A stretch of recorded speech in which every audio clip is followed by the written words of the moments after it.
La lección, hermanos, del día de hoy, estamos entrando a la lección número 26, hermano. Usted recordará, hermanos, que les comentaba la semana pasada, esta no es pregunta de examen, hermano, ¿sí? Para que puedan estar tranquilos, hermano. Les comentaba, hermanos, que del año 325, hermanos, cuando el emperador Constantino llama e invita a la iglesia al primer concilio ecuménico, hermanos, en Nicea, al año 381, cuando invita al segundo concilio ecuménico. Esto no quiere decir que anteriores hubo otros concilios, hermano. Hubo bastantes concilios y los estuvimos viendo algunos de estos de forma muy general, pero de manera oficial, hermanos, en el 381 se hace un segundo concilio eh, y este concilio se hace en Constantinopla, hermanos, ¿sí? Por eso el título de la lección, hermanos, dice de Nicea a Constantinopla. Hermanos, el credo que nosotros comúnmente recitamos, hermanos, referente a Nicea, y lo vimos la clase pasada, hermanos, el credo de Nicea era mucho más corto, hermanos, ¿sí? No incluía la descripción total del Espíritu Santo, sí incluía del Padre y del Hijo, pero tampoco incluía, hermanos, la enseñanza sobre la Iglesia Católica y algunos otros aspectos, hermanos, importantes, el bautismo, etcétera. Al tiempo aparece, hermanos, un credo en Constantinopla que a lo mejor usted lo ha escuchado nombrar, que diga el credo niceno-constantino, sí, me explico, sí, constantinopolitano, ¿sí? Ese credo, hermanos, es la versión que nosotros comúnmente recitamos, hermanos, previo al finalizar el Día del Señor en la congregación como iglesia, con la celebración de la Santa Cena. Ese sí es el credo completo, hermanos, que nosotros estamos recitando. Que en sus variaciones en cuanto a traducciones, algunos pueden, hermanos, variar un poco, pero en esencia es el mismo, hermanos, ¿sí? ¿Sí?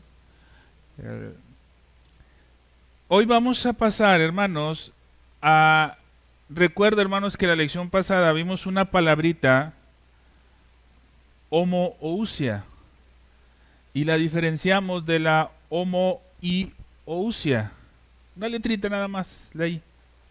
La diferencia, hermanos, entre la afirmación de que el Hijo es de la misma sustancia que el Padre, y como, hermanos, otros querían afirmar que el Hijo es de sustancia similar. Y esta palabrita quedó en debate, hermanos. Por imposición del emperador Constantino, se acepta, y no hubo una imposición total, hermanos, hubo un grupo numeroso, hermanos, que lo reconoció. ¿Sí? Se acepta la enseñanza de que Cristo, el Hijo, es de la misma sustancia. Tiempo después, esta afirmación doctrinal empezó a tener ciertos debates, hermano.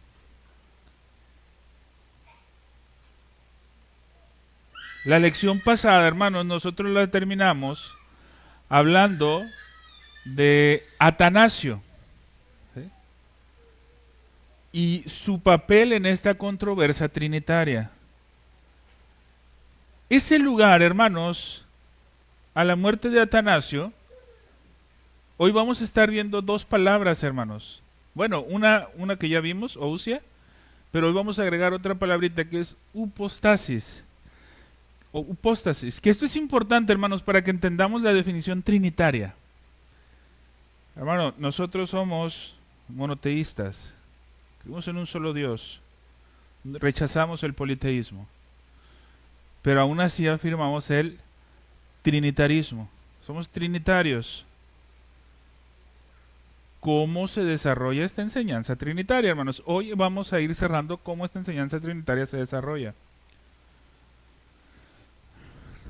Cuando Atanasio sale de la escena de esta controversia trinitaria, su lugar es tomado, hermanos, por unos hombres que son muy poco conocidos, hermanos, pero que son fundamentales en cuanto a su interpretación de la escritura, en lo referente a la Trinidad, hermanos. Estos hombres, hermanos, fueron los denominados, o son los denominados padres capadocios, hermanos. Basilio de Cesarea, Gregorio de Nisa y Gregorio Nacianceno, hermanos. Estos tres hombres, hermanos, su desarrollo doctrinal fue clave, hermanos. La interpretación de las escrituras, hermanos, que Dios los usó para plasmar a la iglesia, fue clave, hermanos, en esta controversia trinitaria. La historia de estos hombres, hermanos, es muy interesante, pero no estamos en una clase de historia propiamente para ver la vida de estos tres hombres. Nos llevaría muchísimo tiempo, hermano. ¿Sí? Nos llevaría muchísimo tiempo, entonces no es la intención. Pero en el caso, hermanos, de Gregorio Nacianceno, ¿sí?, la historia de este hombre, hermanos, en particular, aunque los demás fueron muy importantes, hermanos, ¿sí? De hecho, Basilio era el que lideraba este grupo. Pero el caso de Gregorio Nacianceno, hermanos, en su tiempo es nombrado obispo en una pequeña congregación.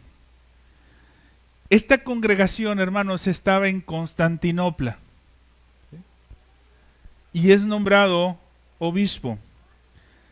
En ese tiempo, hermanos, el arrianismo era predominante en la región. Recordemos que allá había otros emperadores, hermanos. Constantino ya había muerto.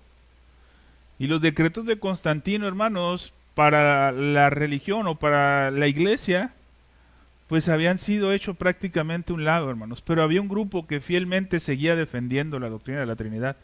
La iglesia, hermanos, iba a seguir resplandeciendo aún en las tinieblas y en la persecución. Cuando llega Gregorio Nacianceno, hermanos, a esta pequeña congregación en Constantinopla, se encuentra que en la región predominaba el arrianismo, razón por la que este hombre empieza a escribir una serie de discursos, que son 5, hermanos. Son muy recomendables, hermanos, si alguien tiene la oportunidad de leerlos. Los 5 discursos teológicos de Gregorio Nacianceno en lo referente a la doctrina de la Trinidad, hermanos.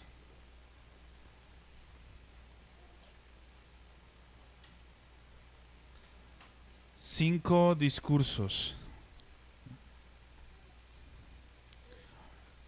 Ahora, estos discursos, hermanos, fueron de gran importancia en la controversia trinitaria. Porque, ojo, Constantinopla, hermanos, una ciudad mayormente dominada por el arrianismo, una pequeña congregación donde llega este hombre, hermanos, por la misericordia de Dios, empieza a establecer defensa de la doctrina de la Trinidad, escribe en contra de ellos y empieza a llamar la atención. ¿Qué es esto que está hablando este hombre? Y la gente empieza a acercarse, hermano. Por la misericordia de Dios, hermanos, la verdad siempre va a resplandecer frente a la mentira.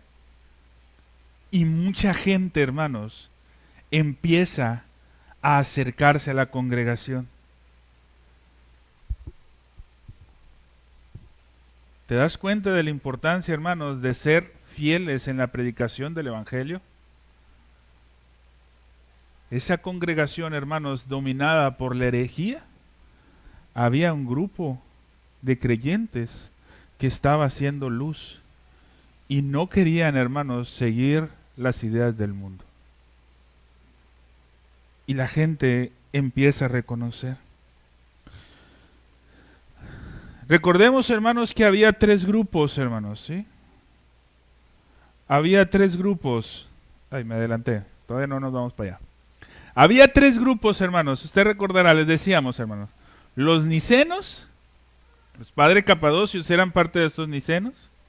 Los origenistas, hermanos, que aceptaban o que eran muy influenciados por la teología o por las doctrinas y enseñanzas de Orígenes, hermanos.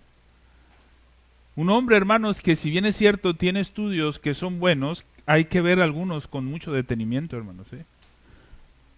Si usted me preguntara, hermanos, ¿me recomienda leerlo de entrada? Yo le diría, no, espérese. Primero, hermanos, yo recomendaría, hermanos, si quisiera iniciar, leamos escritos de Atanasio, hermano. Leamos escritos de los padres capadocios. ¿Sí? Antes que de Orígenes, hermano.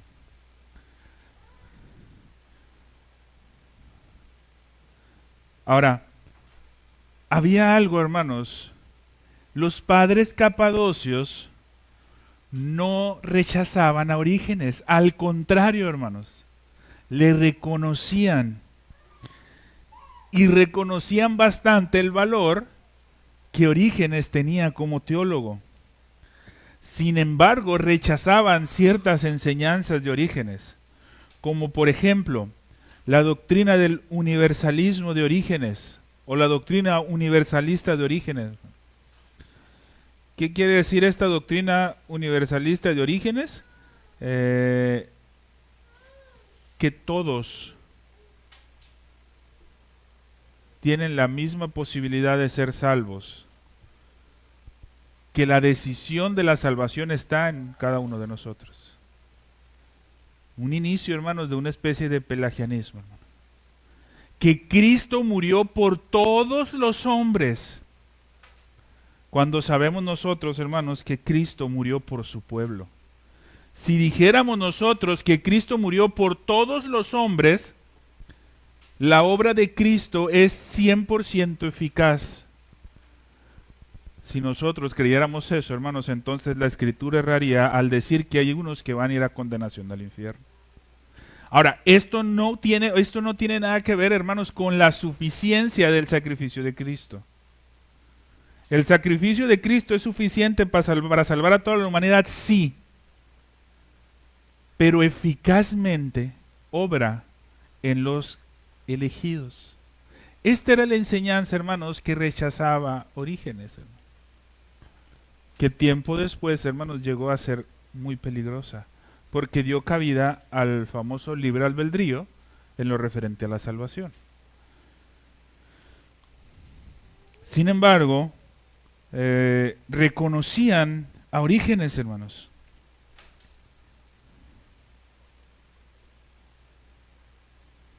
Los trabajos de estos hombres, hermanos, sus escritos y su influencia dieron una resolución a la unión definitiva que se tenía que buscar entre el partido niceno y el partido origenista. Estos hombres lograron persuadir a ambas partes para implementar un nuevo lenguaje teológico que hiciera frente a las herejías arrianas. Hermanos, estos hombres empezaron o desarrollaron confesiones de fe para fortalecer la creencia de la iglesia y distinguir de aquellos que decían, hermanos, que también hablaban palabra inspirada por Dios, pero que enseñaban herejía. ¿Sí? Entonces estos hombres empezaron a desarrollar este lenguaje teológico.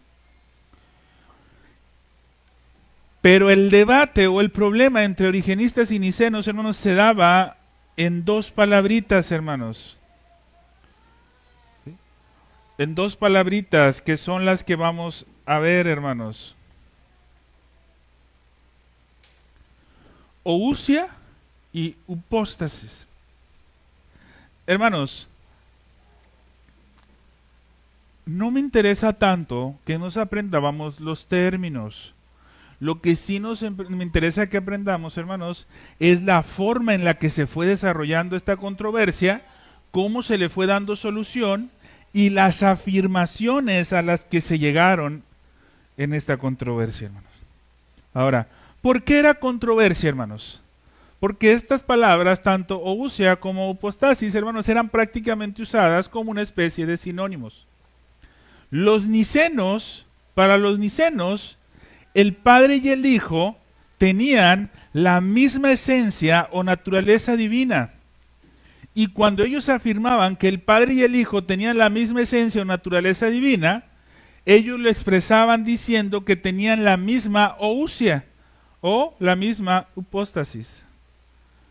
Cuando ellos hablaban de esta enseñanza, para ellos estaban haciendo referencia a que Dios es uno solo. ¿Estamos de acuerdo? ¿Verdad que esto es correcto? Pero cuando los origenistas escuchaban esta palabra, para ellos hacía referencia a que ousiai, que es el plural de ousia, y la hypostasis, que es el plural de hypostasis, hacían referencia para afirmar que el Padre y el Hijo eran dos personas distintas. Estamos de acuerdo, hermanos, que el Padre y el Hijo son dos personas distintas, ¿verdad? Pero acá decían, y usaban la misma palabra. Esa era la confusión, hermanos. Entonces, como usaban la misma palabra, los nicenos, al escuchar a los origenistas decir que no podían afirmar que el Padre y el Hijo eran de la misma ousia, ellos decían arrianos. Pero cuando los nicenos escuchaban decir que esa misma palabra se utilizaba para decir que eran dos personas distintas, los nicenos decían sabelianos. ¿Sí? ¿Te das cuenta, hermanos, que era problema de uso de palabras, hermano? La importancia de confesar la fe de una forma clara es eso, hermanos. Utilizamos las palabras correctas para la enseñanza correcta. Y aquí, hermanos, se empezó a generar este debate.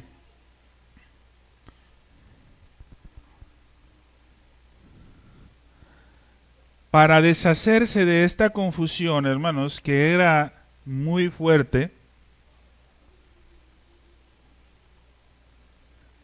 se hace una propuesta de solución, hermanos.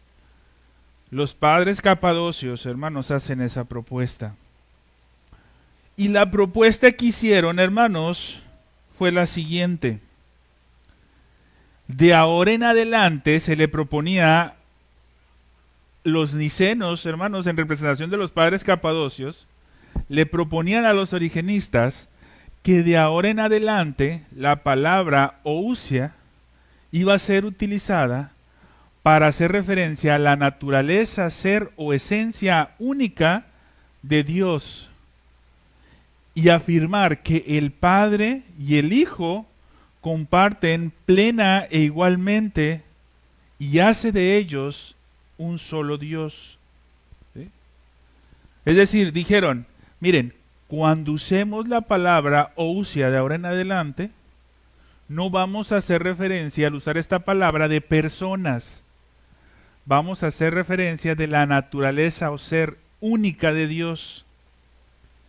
Pero como ustedes también utilizan la otra palabra, hypostasis, cuando usemos esa palabra hypostasis, que nosotros la usábamos para hacer referencia a uno solo, ahora vamos a usar esta palabra como una forma particular y distintiva en que la naturaleza divina existe en el Padre y en el Hijo, y esto hace de ellos dos personas.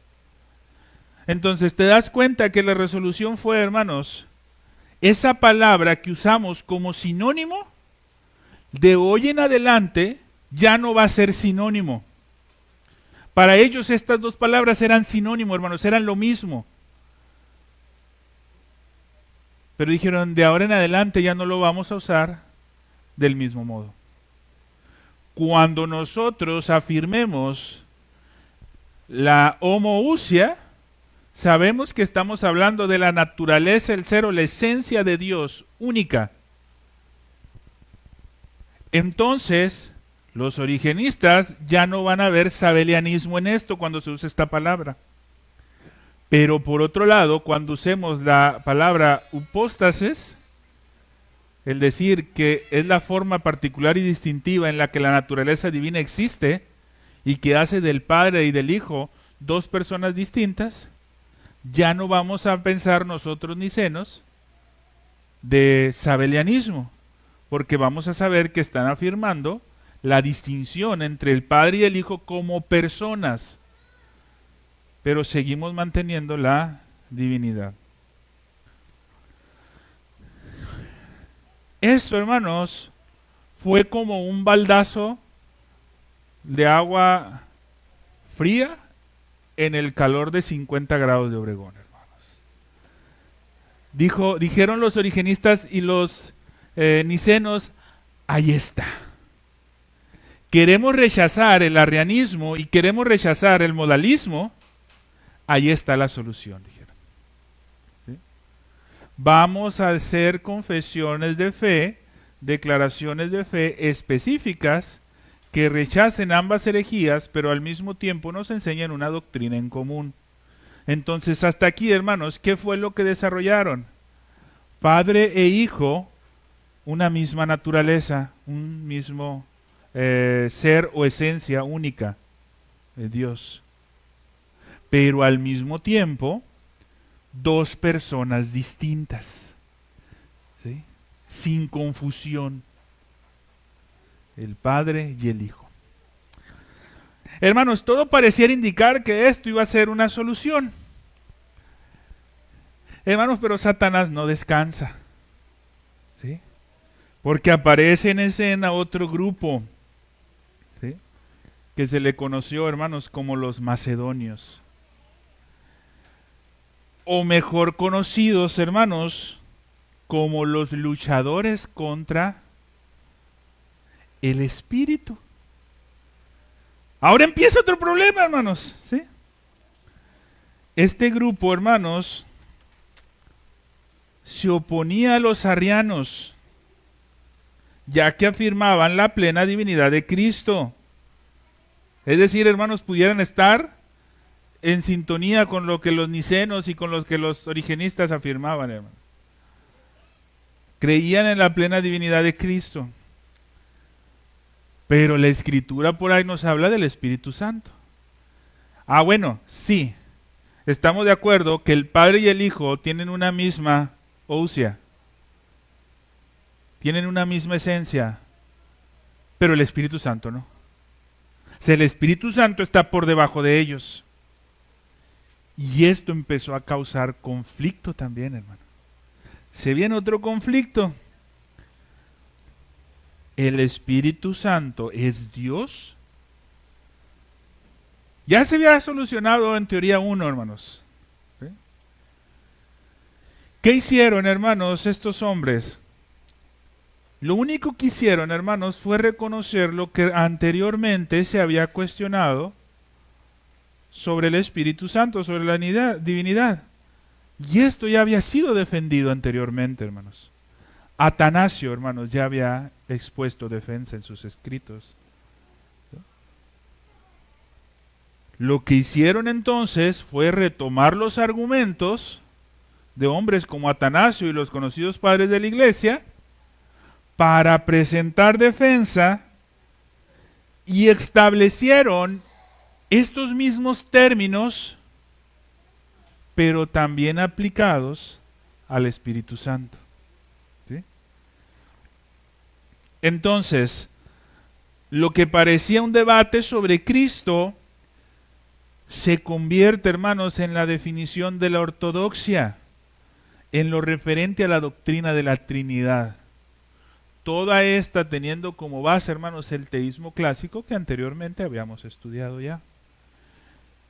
Y esto era la fe que lo sostenía. Ahora, ¿por qué apareció esto, hermanos? ¿Esto se dio por invento humano? Estas definiciones, hermanos, que acabamos de ver, ¿se dieron por invento humano? No, hermanos. Se dio un debate y una lucha con textos de la Escritura. Y vamos a ver algunos de ellos, hermanos, ¿sí? Textos de la Escritura, hermanos, que nos afirman que el Padre y el Hijo y el Espíritu Santo son de la misma ousia, de la misma naturaleza, hermanos. ¿Sí? Se empezaron a ver algunos textos bíblicos en donde se le atribuye títulos divinos a Jesucristo, hermanos. Juan 20:28 dice: entonces Tomás respondió y le dijo: Señor mío y Dios mío. ¿A quién se lo dijo, hermanos? A Jesús. Tomás, hermanos, le está diciendo a Jesús: Señor mío y Dios mío. Hermanos, si no está usando una palabra distinta para referirse a Dios en el Antiguo Testamento y en el Nuevo, hermano. O como muchos podrían decir, es que le dijo Dios con D minúscula. No, hermano. Lo estaba reconociendo plena y totalmente como Dios. Romanos capítulo 9, versículo 5 dice: de quienes son los patriarcas y de los cuales según la carne vino Cristo, el cual es Dios sobre todas las cosas, bendito por los siglos. Amén. Nuevamente, hermanos, la Escritura haciendo referencia a que Cristo tenía el título divino de Dios.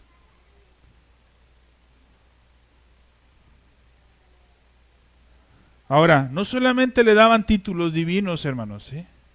Porque una cosa es reconocerlo como Dios, pero otra cosa distinta es afirmar la divinidad en Él.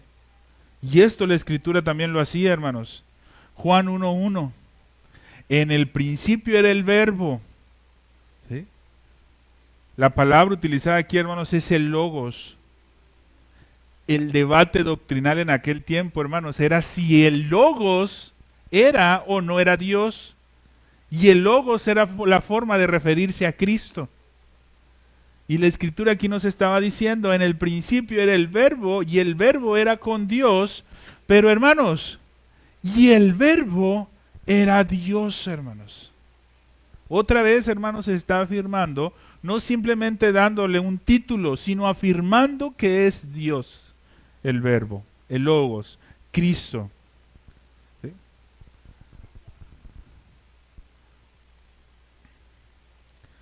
Juan 10:30, hermanos, el mismo Señor Jesucristo diciendo: yo y el Padre uno somos.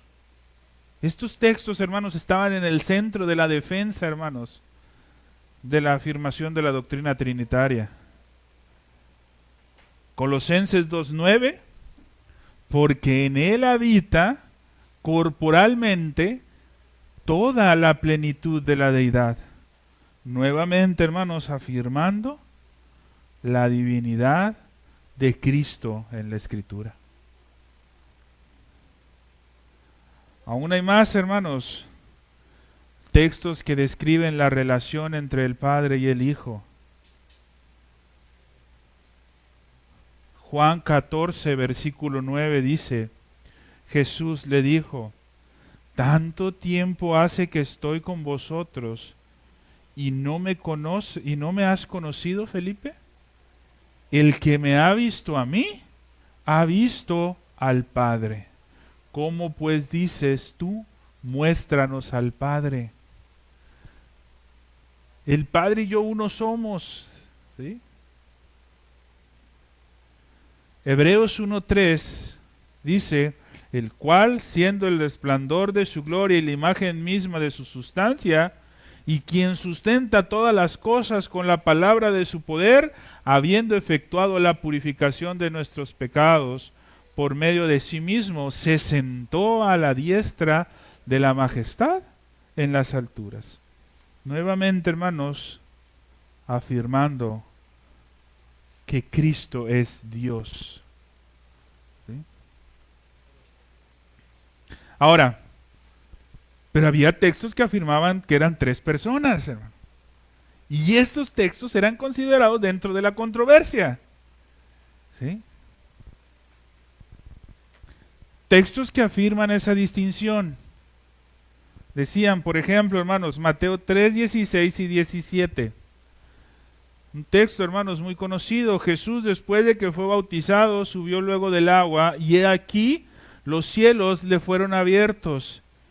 y vio el Espíritu de Dios, hermanos, que descendía como paloma y venía sobre él, y hubo una voz de los cielos que decía: este es mi Hijo amado en quien tengo complacencia, hermanos.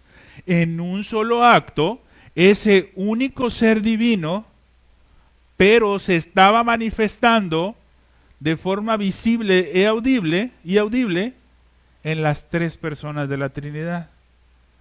El Hijo saliendo del agua, el Espíritu Santo descendiendo del cielo y el Padre con su voz reconociendo que era su Hijo. ¿Sí?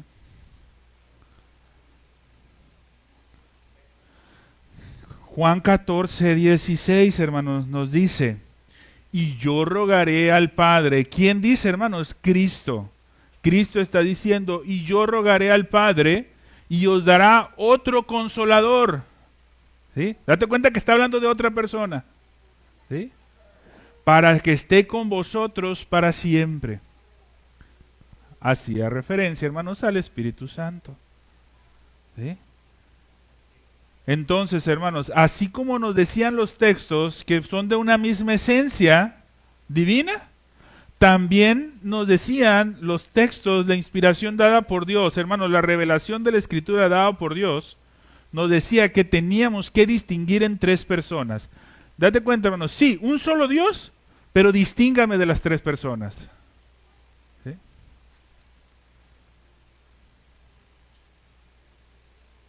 A ver. Ahora, también hay textos que describen estas relaciones. Juan 16, hermanos, 13 al 14.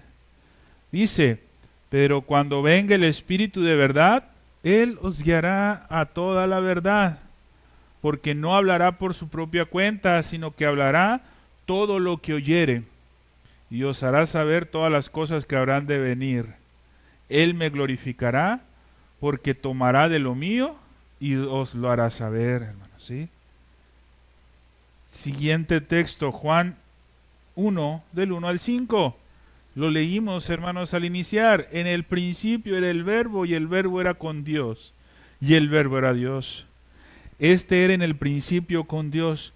Todas las cosas por Él fueron hechas, y sin Él nada de lo que ha sido hecho fue hecho. En Él estaba la vida, y la vida era la luz de los hombres.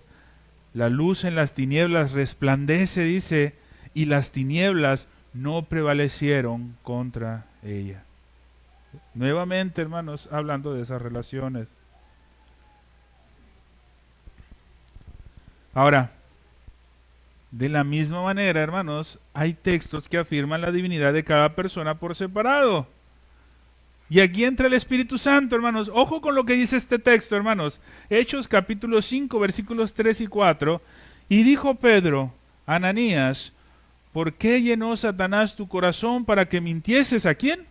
Al Espíritu Santo, y sustrajeses el precio de la heredad, reteniéndola. ¿No se te quedaba a ti? ¿Y vendida no estaba en tu poder? ¿Por qué pusiste esto en tu corazón? No has mentido a los hombres, sino ¿a quién dice? A Dios. ¿Y a quién dijo anteriormente que le había mentido? Al Espíritu Santo. Y después lo está reconociendo como Dios, hermano. ¿Sí? Hebreos 1, del 10 al 12. Tú, oh Señor, en el principio fundaste la tierra, y los cielos son obra de tus manos. Ellos perecerán, mas tú permaneces, y todos ellos se envejecerán como una vestidura, y como un vestido los envolverás y serán mudados. Pero tú eres el mismo, y tus años no acabarán. ¿Y de quién está hablando, hermanos? De Cristo. Y lo está reconociendo la Escritura como Dios, hermanos. Entonces, hay esta situación en la Escritura, hermanos. ¿Cómo es posible que la misma Escritura nos hable de un solo Dios, una sola naturaleza, pero nos dice que distingamos entre estas tres personas? Ese era el conflicto, hermanos, ¿sí? ¿Cuál cree que fue la resolución, hermanos? No sean necios. No se vayan y busquen un entendimiento más de lo que está más allá de sus mentes. reconózcanlo tal cual es. Y la iglesia dijo, para no confundirnos, ahora usamos estas dos palabras. ¿Sí? Estas dos palabras. Y en el uso de estas dos palabras, nosotros hacemos estas dos distinciones. Que es uno, pero al mismo tiempo tres personas distintas. Y se empezó a desarrollar la ortodoxia. Dios, reconociendo estas tres partes, nuestras tres personas, Padre, Hijo y el Espíritu Santo, tener bien en claro, hermanos, que el Padre es Dios, el Hijo es Dios y el Espíritu Santo es Dios. Y para eso se utiliza este término de ousia, la naturaleza, ser o esencia única de Dios, que el Padre, el Hijo, y ya le agregaron, hermanos, y el Espíritu Santo, para aclarar a los macedonios, y el Espíritu Santo comparten plena e igualmente y hace de ellos un solo Dios, hermanos. ¿Sí? Pero también hay que mantener la distinción. ¿Sí? Mantener la distinción en que el Padre no es el Hijo no es el Espíritu Santo. ¿Sí? Que hay distinción y para eso usamos la palabra upóstasis, la forma particular y distintiva en que la naturaleza divina existe en el Padre, en el Hijo y en el Espíritu Santo, y eso hace de ellos tres personas distintas. Para que, hermanos, lo tengamos en cuenta también, esta información la voy a subir al grupo de WhatsApp, hermanos, para quien quiera tenerlas, las pueda tener ahí, hermanos, ¿sí? Y esta fue la forma, hermanos, en la que el misterio de la doctrina de la Trinidad se empezó a explicar, pero de forma limitada. Aún este pensamiento, hermanos, es de forma limitada, ¿sí? Porque es un misterio, hermanos, pero ¿cómo puede ser esto? Es y no es, ¿sí? Solamente, hermanos, Dios puede tener ese grado de conocimiento para no confundir. Y con esta enseñanza, hermanos, desarrollada, y con esta enseñanza y con esta aclaración hecha, se llega a la definición esta, hermanos. Dios es tres personas, o hipóstasis, que existen externamente en un solo ser o naturaleza, una ousia. O como muchas veces estamos más acostumbrados, hermanos, a definirlo, Dios es un solo ser o naturaleza en tres personas. ¿Sí? Pero así fue como se desarrolló esta doctrina, hermanos, de la Trinidad. Y se puso, hermanos, y se estableció que esta es la fe que nos sostiene, hermanos.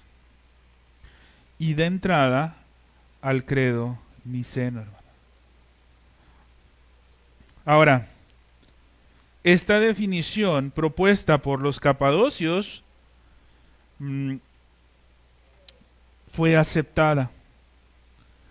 Tanto nicenos como origenistas, hermanos, se reunieron en torno a esta fórmula doctrinal, que es la fórmula trinitaria, para hacer un frente común, principalmente contra los arrianos, que negaban, hermanos, la divinidad de Cristo, o la plena divinidad de Cristo, hermanos, porque recordemos que sí afirmaban que Cristo era Dios, pero era una especie de Dios más abajito. Se unen en esta formulación doctrinal frente a los arrianos, pero al mismo tiempo, hermanos, frente a los macedonios, aquellos que negaban al Espíritu Santo. Y ese grupo, hermanos, que eran tres, con esta aclaración se hace de dos, uno, y uno es rechazado nuevamente, hermano.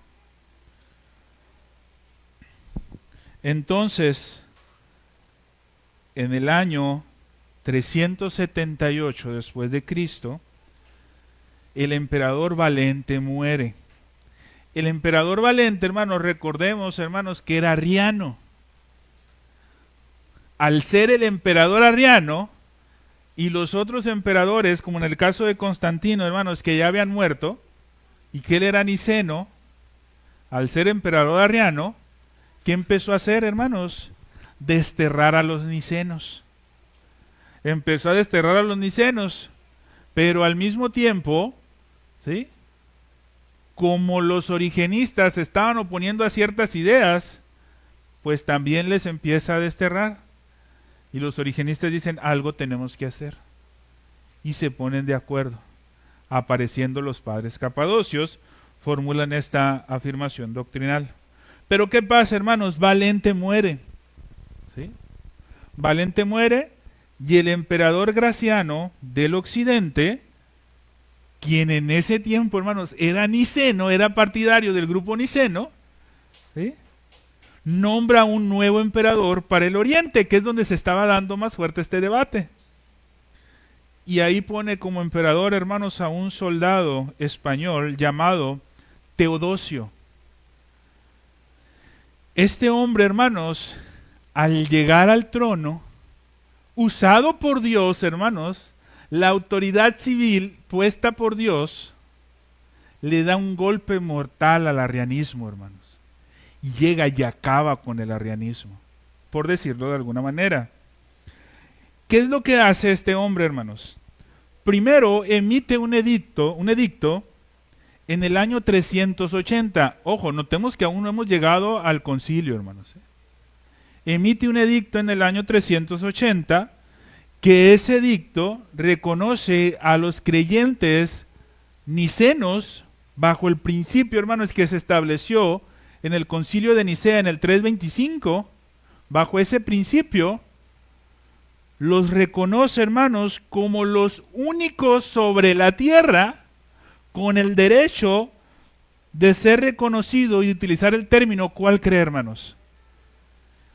Católico.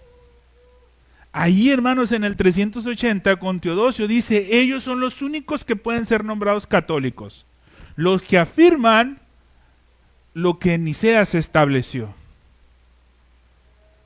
Hermanos, cuando pasa esto, ¿sí?, hay algunos aspectos muy importantes que se dieron, hermanos.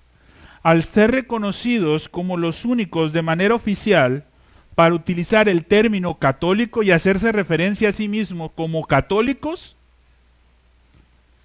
todos los ministros arrianos que lideraban las congregaciones en aquel tiempo, hermanos, tuvieron que salirse de los edificios que habían tenido, hermanos. Es decir, como si dijéramos ahorita, todos los pastores que no fueran nicenos y que fueran arrianos tendrían que dejar de dirigir. Porque los edificios, hermanos, pertenecían a los emperadores. Y ellos podrían exiliarlos, podían sacarlos. Los sacan y dice, estos edificios ahora pertenecen a los católicos. Pero ojo, hermanos, no los romanos, hermanos, ¿sí? No los papistas, más bien voy a decir, hermanos. Porque acordémonos, hermanos, que los católicos romanos, hermanos, fueron una iglesia que decayó tanto que se convirtió en sinagoga de Satanás. En aquel tiempo, hermanos, no era así. Entonces dijo Teodosio, allí están los edificios, católicos, tómenlos, pongan sus ministros, pongan sus oficiales, estos herejes van para afuera.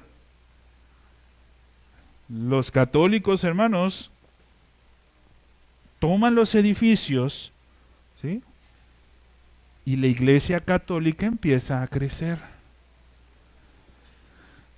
Esto estaba pasando en el 380, hermanos.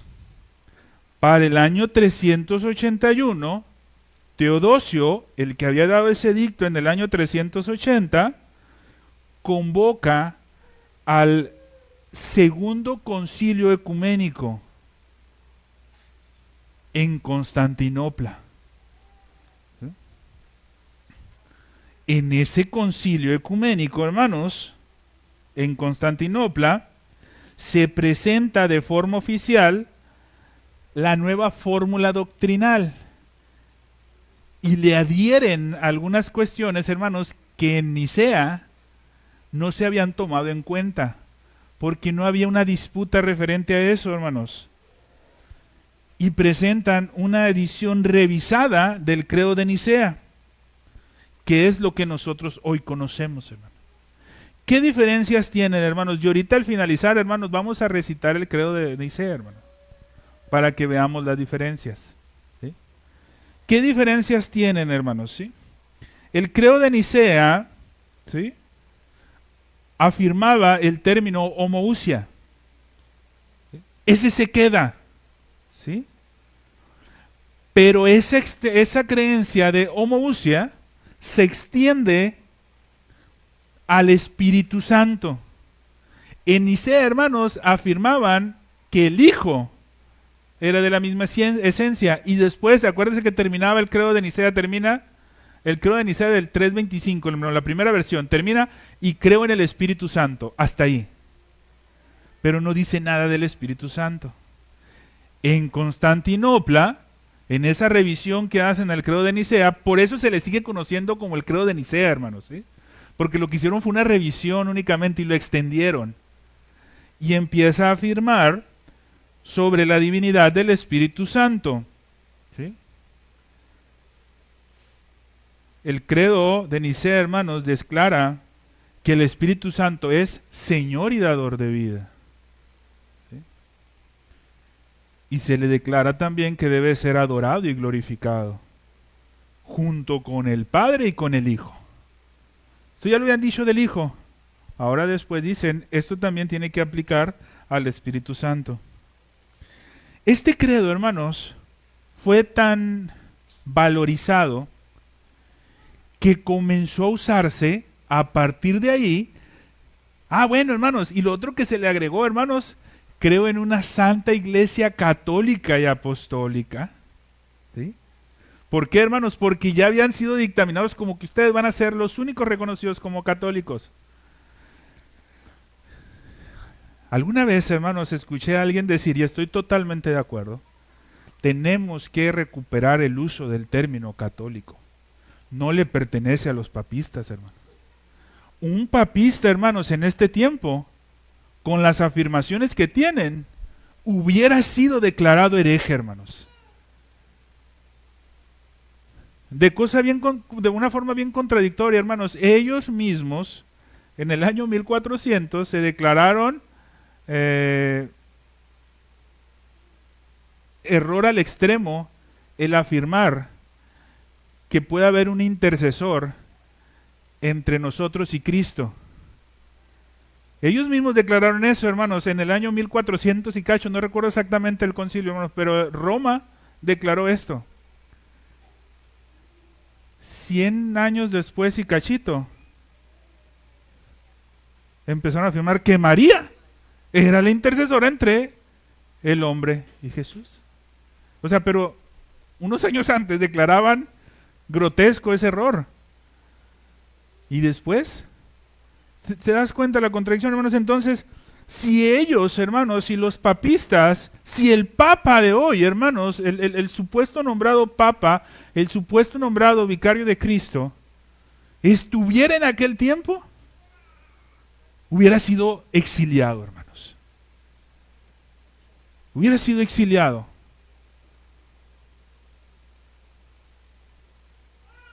Por eso tenemos que recuperar, hermanos, ese término.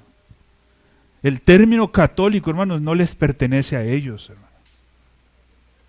Le pertenece a la iglesia. ¿A qué iglesia, hermanos?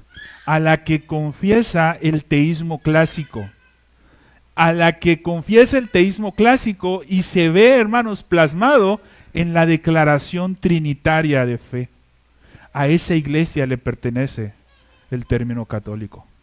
Ahora, hermanos, ¿por qué nosotros podemos ser considerados o podemos considerar católicos a otras tradiciones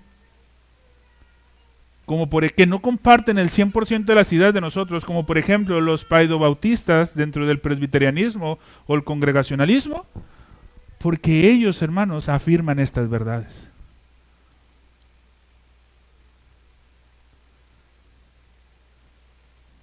Entonces, hermanos, el credo de Nicea agarra tanto valor en aquel tiempo que recordemos, hermanos, El credo de los apóstoles era usado, ¿se acuerdan? Era usado como una confirmación bautismal, como preparación para el bautismo. Era recitado, hermanos, cada vez que alguien procedía al bautismo. De hecho, hermanos, el apóstol Pablo le reconoce a Timoteo la profesión de fe hecha delante de muchos. ¿Sí recuerda, hermanos, que el apóstol Pablo reconoce esto de Timoteo? No estoy diciendo que haya sido el credo de los apóstoles el que recitó a Timoteo, ¿no? Pero sí fue un credo. Y seguramente fue esos credos, hermanos, que se fueron recuperando después para afirmar el credo de los apóstoles. ¿Sí? Pero este credo niceno, al tener tanta aceptación y al ser nombrado católico, no fue usado, hermanos, para el bautismo. Fue usado para la liturgia dentro del culto público. Uno de los elementos, hermanos, del culto público, en el principio regulador de la adoración, hermanos, es la confesión de nuestra fe. Esta confesión de nuestra fe, hermanos, se da a través de la recitación del credo de los apóstoles. Y estos elementos deben de estar presentes, hermanos, en el culto. Y sobre todo, hermanos, en el día del Señor, hermano. Es por eso, hermanos, que no debemos permitir, hermanos, que pase un día del Señor sin recitar el credo de los apóstoles y hacer pública nuestra confesión de fe. Razón, hermanos, por la cual hoy, a pesar de que no celebraremos la Santa Cena por el estado de salud de nuestro pastor, sí recitaremos el credo de los apóstoles. ¿Sí? Entonces, hermanos, se empieza a usar como declaración, hermano. Y esto, hermanos, es en donde nosotros encontramos la unidad de la fe, hermano. Ahora, esto se fue desarrollando posteriormente, sí, hermano. Todavía hubo más desarrollo, hermano. Vamos a ver, si el Señor lo permite, a partir de las próximas clases, hermanos, la declaración de Calcedonia, el credo de Atanasio. Y nos vamos a ver, hermanos, cómo estas declaraciones se amarran, hermanos, con la enseñanza en la Edad Media con Tomás de Aquino. Y vamos a ver cómo esas llegan hasta la época de la Reforma. Y vamos a culminar, hermanos, viendo la necesidad actual, hermano. Porque, hermanos, sí, hermanos, nuestra intención, hermanos, es predicar el Evangelio. Pero al mismo tiempo, hermanos, también debemos, hermanos, buscar esa catolicidad, hermano, que gira en torno de estas enseñanzas básicas de la fe, hermano. Y vamos a ver, hermanos, cómo hay algunas distinciones, hermanos, más particulares. Y en las confesiones de fe sí se hicieron patentes, hermano. Ojo, aunque en la iglesia antigua, hermanos, sí había unos que bautizaban infantes. Bueno, históricamente, hermanos, es muy complicado comprobar que bautizaban infantes. Voy a decir algo que a lo mejor si escucha un paidobautista va a poner el grito en el cielo, hermanos. Históricamente, hermanos, se habla del reconocimiento de bautismo de niños, no de infantes. ¿Quién es un infante, hermanos? Un pequeñito que no tiene aún un bebé. ¿Quién es un niño, hermanos? Un niño era considerado, hermanos, hasta cerca de los 18 años. Entonces, cuando habla de bautismo, hermanos, de infantes, la historia, hermanos, es muy complicado demostrar, de niños, es muy complicado demostrar que era un infante. ¿Sí? De hecho, algunos de los que escribieron sobre afirmando ese bautismo de niños, hermanos, decían que el niño por lo menos pudiera recitar el credo. O sea, un bebé recién nacido no lo puede hacer. Pero bueno, ese es otro punto, hermano. Pero a lo que voy, hermanos, no se rechazaban. Se consideraban parte de la misma catolicidad, porque afirmaban estos credos, hermano. ¿Sí? Lo delicado, hermano, es ¿qué pasa con alguien que rechaza abiertamente estos credos, hermano? ¿Qué pasa?